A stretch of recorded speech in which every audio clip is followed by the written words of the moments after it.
I'm a bad motherfucker.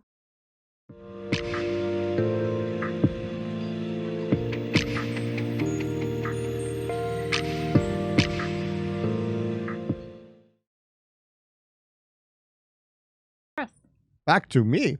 All right, so we're going to change gears a little bit, get into, this is going to be the feel-good story of the show. By the way, I'm Russell Dobular, filling in for Jimmy Dore, joined by my companion Keaton and the indubitable Kurt Metzger.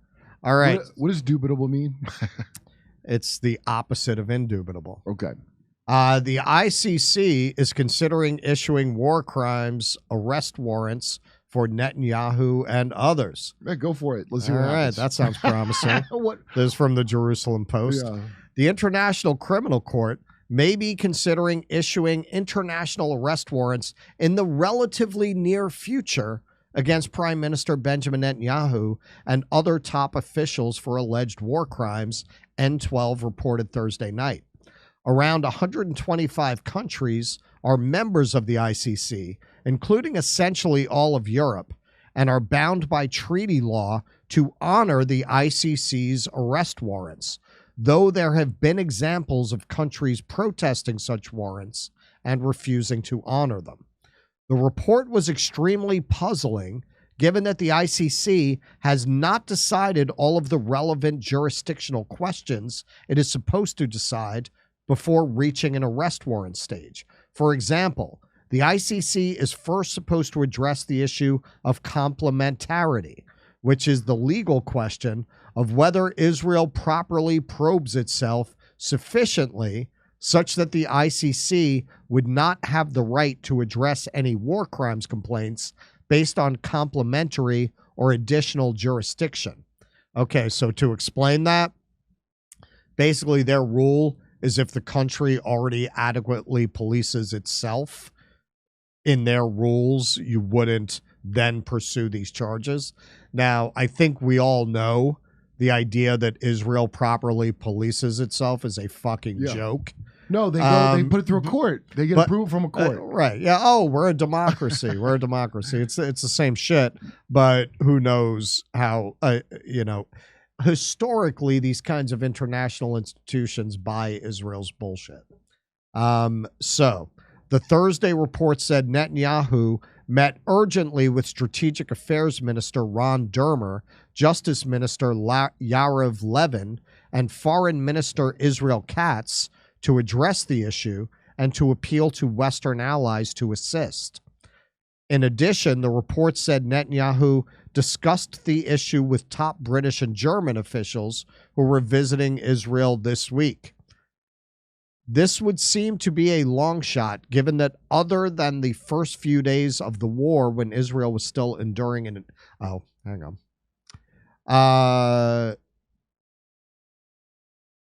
Okay. All right. So there's a bit missing here.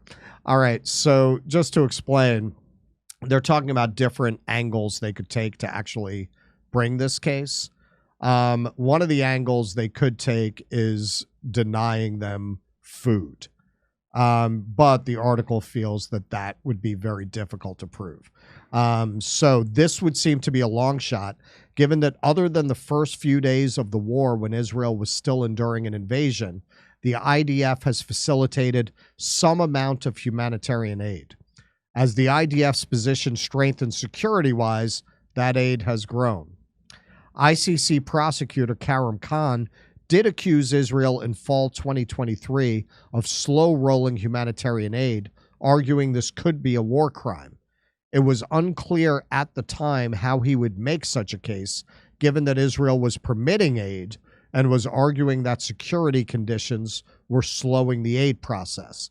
That said, the ICC could argue that Israel's recent increase from 100 to 200 trucks of aid per day to over 500 trucks of aid per day shows that if the political will had been present in earlier months, more aid could have streamed through despite security challenges.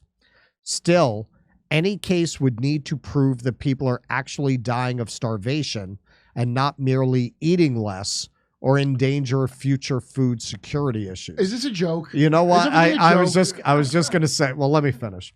It is possible that the report is completely wrong or mischaracterizes certain more minor ICC developments or mischaracterizes the time frame for such developments. So as I think you're pointing out, the standards that they're describing are insane. So you can starve them, but not to death, which I got to say. They say that. They say that shit. Unfortunately, I think we're going to meet the higher standard pretty fucking quick. I think we're meeting that standard already. You already have children starving to death in Gaza. It won't make a difference. We know that. It's unbelievable, man. And I watch you. That's why I saw Dave Smith trash that moron Dennis Prager. And also Batya, what's her name? Batya, yeah. Batya Sargon, whatever. She was faking that she wasn't emotional. But I dated an Israeli bro for a long time. I know exactly what she was trying to pretend like she's all thinking. Isn't it funny? All of these anti-censorship, anti-woke crusaders, they all took the opposite side as soon as this happened. Thanks to trauma-based programming, they're in 1944 in their head all the fucking time. Yes. That's not my observation. That's No from the Cellar pointed that out to me. Not as a bad thing. So what kind of attitudes do people generally have in 1944? Kind of violent and racist is completely irrational. Luckily, my boy Dave Smith, the Jew Dave Smith, took Dennis Prager to Dave Smith U. That's what I saw happen. Because he cut right through the bullshit. They tried all that, but it's not technically this or that. And Dave would just cut right through it. And I watched Dennis Prager shaking angrily.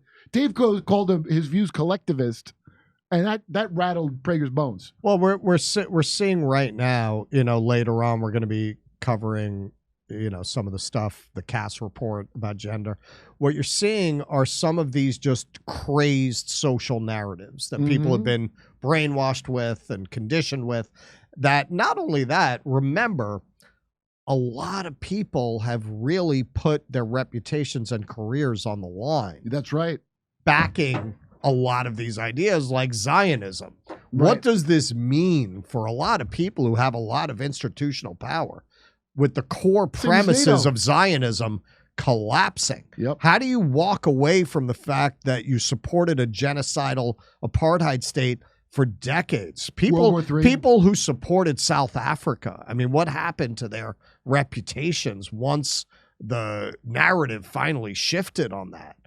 Like, a lot of them, as the images come out of Israel of genocide, this is going to, yes, you have your goons who in the end will get covered for and they'll be fine. They'll land on their feet. But you're definitely going to see a lot of academics lose their careers, a lot of media figures who were particularly vocal. And that's a big part of why they fight so viciously. Yeah, they cannot give this up. Same as Bibi. Bibi's got to drag us into World War III. Well, that was very revealing to me what that article said about him, talking to people in Germany and talking to the UK. He's terrified that he's going to wind up in the dock. Now, who's going to go first? Him or Zelensky, I wonder. And you know what's funny? They tried for a minute. They don't know what tack to take.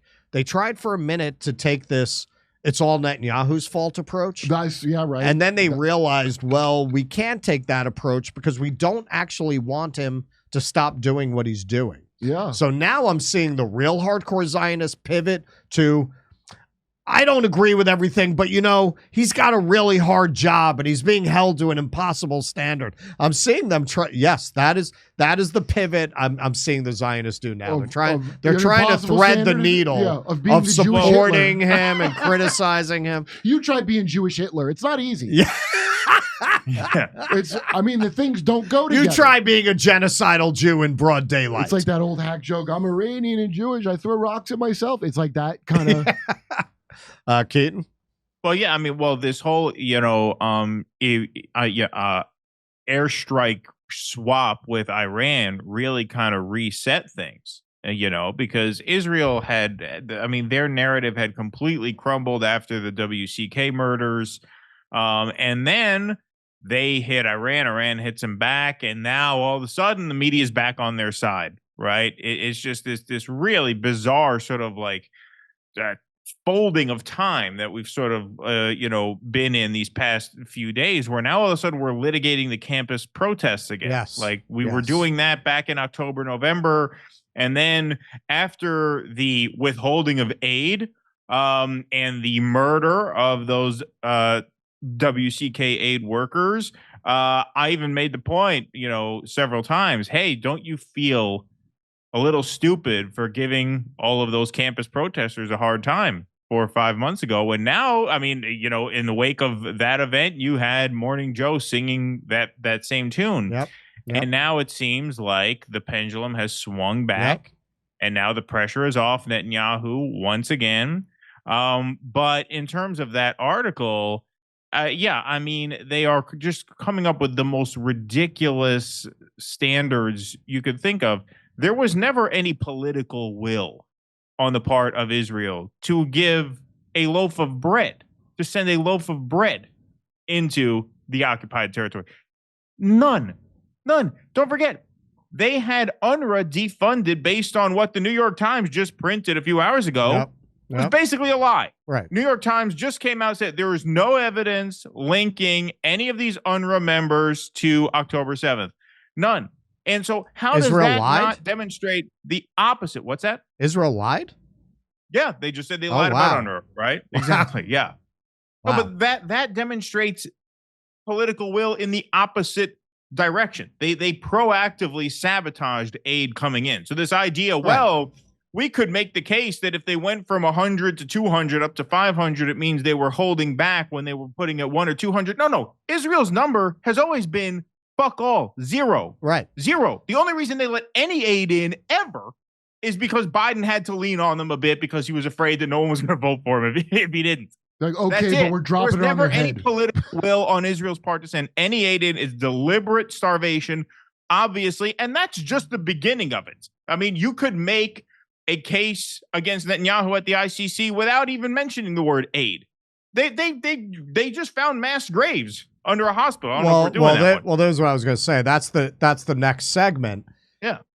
Israel is such an evil, genocidal, sick, just absolutely deranged state that they can't sustain a reset back in their favor, because then a story breaks about a mass grave of civilians outside a hospital. And that's the story now. Like, they just can't sustain it. They are too sick to get positive PR going for more than a day or two before another story like this breaks. The horrors, that's why the Iran thing was just so weird, are just too great. Do you know how? I mean, when you look at just how ruthless they are and how Machiavellian they are, you almost think, and there's no way to prove this, but you almost think the reason they hit the Iranian consulate was to provoke a counterstrike, which would win them back some goodwill for a time, because they had lost everything until that happened. Do you know how nobody was defending anything that they were doing until that happened? Yeah. You know how depraved you have to be to not be able to get your depravity across on TikTok, where you got to censor TikTok because your particular brand of depravity is not going over with the kids. There's no one thing kids love on TikTok. It's pure depravity. They're that bad that the kids are, whoa, there's a limit to how much fucked up shit should happen in the world. Like, all right, Misha, to you. Okay. Sparky, ostensibly a populist, Mike Johnson was really an establishment pawn, or else he'd never been elected speaker. Either that, or Intel briefed him they knew about the underage goat across state lines. Well, didn't you notice this all, like the Mike Johnson thing also? Like, I'll bet there's Netanyahu calling in a bunch of old Epstein blackmails that he has on file. I'll bet there's a lot of that. You don't think Mike Johnson got a hit up on behalf People have said that, Tucker Carlson should run for president, and he probably should, because he seems like a pretty square guy, like, isn't he married to like his high school sweetheart? Like, he seems like a guy that can't be much dirt on, What is the president going to do about anything, honestly, at this point? What's a president going to fucking do? We learned that a long time ago. You're going to get shot in your dumb head if you get any bright ideas. I mean, it is true. It's at the point where the system can't be reformed. It has to be overthrown. It's all industry plants, and Trump is an industry plant that got away from him briefly. Yep. Right. Like a gain of function. It's self-licking ice cream cone, they call it. These are just like machines they've built that like this is all nonsense. And I keep noticing the repetition. The time I've been on this show, these stories just keep repeating, and then you look back and it's the same goddamn story over and over again. I don't know what a president's going to ever fucking do. Not as the system is currently constituted. That's why the Project 2025 plan. In the end, I can see how they would use it. Just to explain for anybody who doesn't know, there's a plan. I think it was the Heritage Foundation that drafted it. That whatever Republican president gets in, they fire the permanent state. They just get rid of that whole bureaucracy, because we saw in Trump's first term, you have this whole deep state that literally does not follow any orders from the executive, which is it goes against the Constitution. So Project 2025 is to get rid of all these people. Now, on the one hand, do I think they're not going to use it to just put in their own deep state? Of course, that does their will. Of course, they're going to do that, and they're going to go to Raytheon at the same time. I can't really say that they're wrong in their theory that they should come in and get rid of all these people. I just don't know that it's going to solve anything, because they're just going to push their own agenda, which, as we see with Mike Johnson, with Trump's backing, passing aid for Ukraine, is not going to be much different from what we have now. Misha?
If I were Rabbi Shmuley and diddle-diddle-diddle-diddle-diddle-dum, all day long I'd diddle little bums. If I were a Shmuley man, I'd peddle all my dildos, dreidel dildos, selling dildos with my daughter and her mum. If I were a Jewish Shmuley man, I'd be digging with a dildo in my bum. I'd wear a grotesque nose and go grab some goyim right on the nipple with a pinch. A Shabbos lap dance brace for the youngest mensch. On a scale of 1 to 10, how much do you hate shitty coffee? I, for one, really hate shitty coffee, which is why I'm excited to introduce to you a company that's revolting against shitty coffee, and it's called the 1775 Coffee Company. Now, I haven't had it yet because I only drink decaf. Steph has had it. Steph, how do you like it? I really like it. I've been, you know what? I have a French press, and so I've been using my French press and totally enjoying it. It's delicious. It's smooth. It's smooth. So 1775, the world in 1775, the world awakened to a new era. And now it's 1775 Coffee Company is bringing you a coffee that embodies that revolutionary spirit. Crafted with passion and precision, our beans are ethically and exclusively sourced from the finest coffee beans farms of Bolivia. Didn't know that. 1775 Coffee Company's farm-to-cup journey ensures the highest quality of authenticity and sustainability from start to finish. With each sip, your palate will recognize and appreciate the dedication and passion that goes into crafting this single-sourced brew.